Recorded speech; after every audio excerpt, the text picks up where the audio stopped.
Why don't I know how to start this? 5 years in and I still don't know what the hell I'm doing.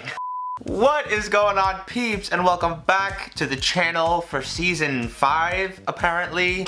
If you did not know, I usually take January's off to recharge, refuel the batteries, come up with some new ideas, which hopefully you guys will be able to see in the next few months. Firstly, thank you for coming back at all. I appreciate you being here. And secondly, tell me what you guys want to see. I'm gonna start doing my polls again on my Instagram. If you don't already follow me, it's David_Seymour1.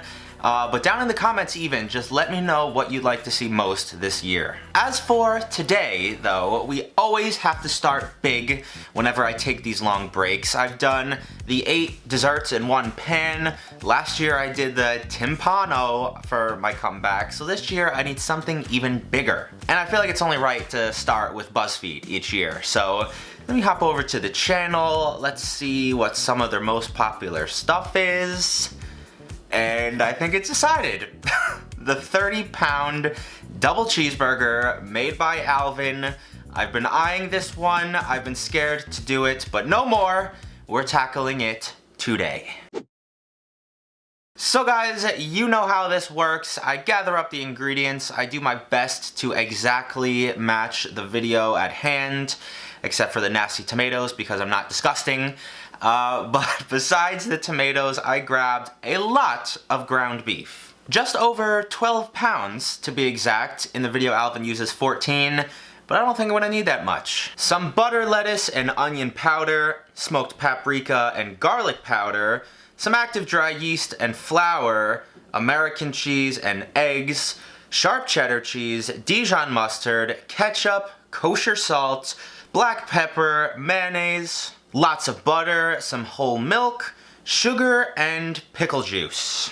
It just feels so good to be back with you guys and back in my old kitchen.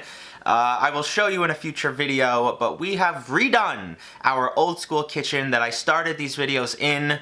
I am out of that temporary filming studio / kitchen that I was in last year, but I have all the same utensils and cheaply made products to throw all of these recipes together.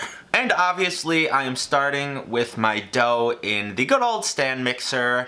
I found a recipe for a dozen brioche hamburger rolls and I doubled that recipe. So this will be a mound of 24 buns worth of dough. This thing uses almost about 8 cups of all-purpose flour. It rises 3 different times. It's very involved. I will leave the link to the recipe down in the description.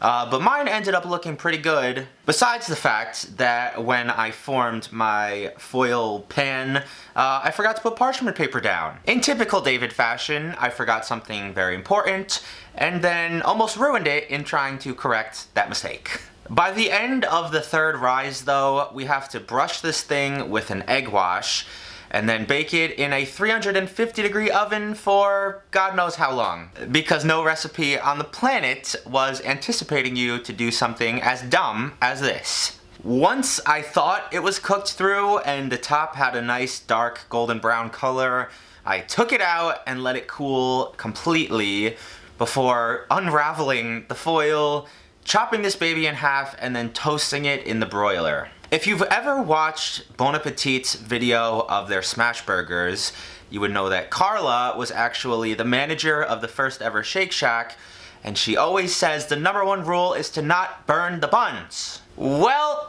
I broke the rule clearly.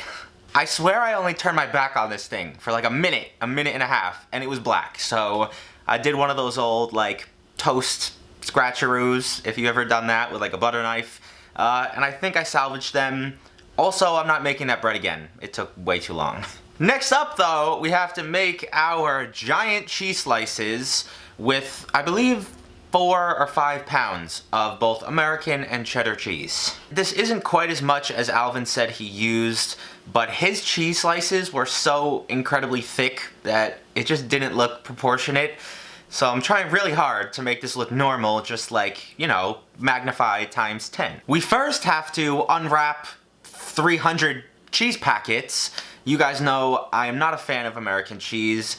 It's very few and far between that I will actually eat it. but it's not even really cheese. It's more like plastic. I feel like I could have just thrown in all this cheese with the plastic wrap on it, and it would have melted down about the same. I didn't do that. I unpackaged every single individual slice. I added that entire pound of cheddar cheese, and about 25 minutes later, over very low heat, I was able to mix this into one homogeneous mixture. You're gonna wanna separate this in half so that you have 2 giant slices for our 2 patties, and pat this down as evenly as you possibly can. Don't really worry too much about making perfect sides. We're gonna trim it anyways. And once again, it's one of those moments I catch myself realizing nobody watching this is gonna make this. Why am I speaking as if you are? I stuck those pans in the fridge to set, and in the meantime, we're gonna start working on, I stuck those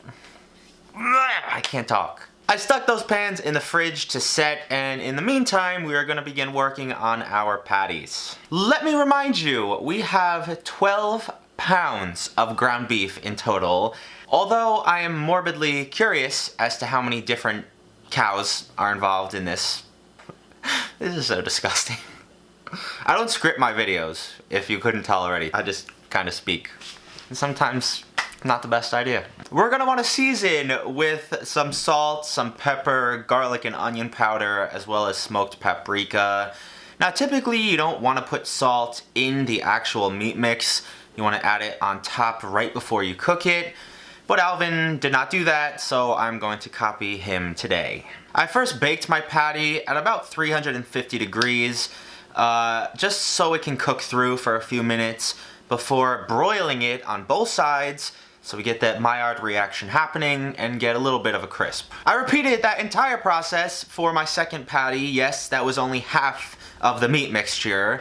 And then once both were completely cooked, or so I thought, I slapped on my enormous slices of cheese and then stuck them back in the oven for just 2 or 3 minutes to let that cheese melt. The very last thing we gotta do is make our little burger sauce, which is just basically comprised of mayonnaise, ketchup, Dijon mustard, and pickle juice. That may sound gross, but that's what most special sauces are made out of, including the Big Mac sauce from McDonald's. It's pretty much this exact recipe, plus some salt, white pepper, white wine vinegar, and some relish, so fun fact for you. And now that I think I have each individual component ready to go, let's begin stacking up this monster. My first bun goes down, as well as my 2 burger patties. A nice little carefully placed layer of our butter lettuce, and then eventually that entire mixture of the special sauce, to which I have no measurements for, so don't even ask. So for the first time in a very long time, let's give this recipe a try. Oh my god. I feel like I just carried a small child down my stairs. This is truly what some people have dreams about. Like they wake up with drool running down their face because they were imagining eating this thing. I was gonna try to pick it up, but I think I'm just gonna ruin it, so I'll just bite it on here.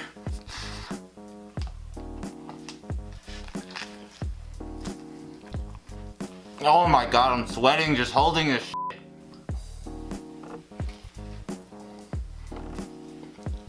I opened my mouth as big as it could go, and that's what I've gotten to so far. This bread is so good. It's got like pretzel-y vibes. It's got that eggy, like butteriness. The burger is definitely overcooked. Definitely a little dry. And that happens with most foods you try to make giant like this. The bigger you go, typically the lower the quality goes. Taste gets like a 7.1. Practicality gets like a 2. But it's fun to look at and to make. You guys can't see what's happening right now, but I'm on the floor trying to cut this in half. I think the proportions of each ingredient looks really good too. I think it all matches up really well. Now you can see how little I'm biting every time I try to do so.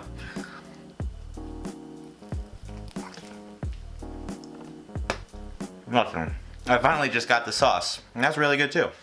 I hope you guys enjoyed today's video. If you did, leave me a big old like. It feels so nice to be back. Thank you to everybody who has left comments and DMs wishing me a good break. It was very nice, very relaxing, much needed.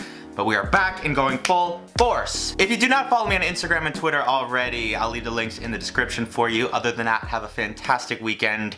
I'll see you right back here next time. Peace.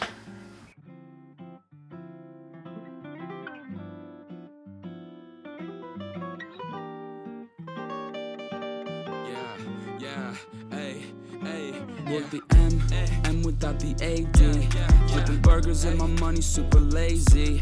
Try and make a meal tonight, they ain't paying me. Try and supersize my life with my 18. Yeah, our style wasn't wavy, but we had a vision.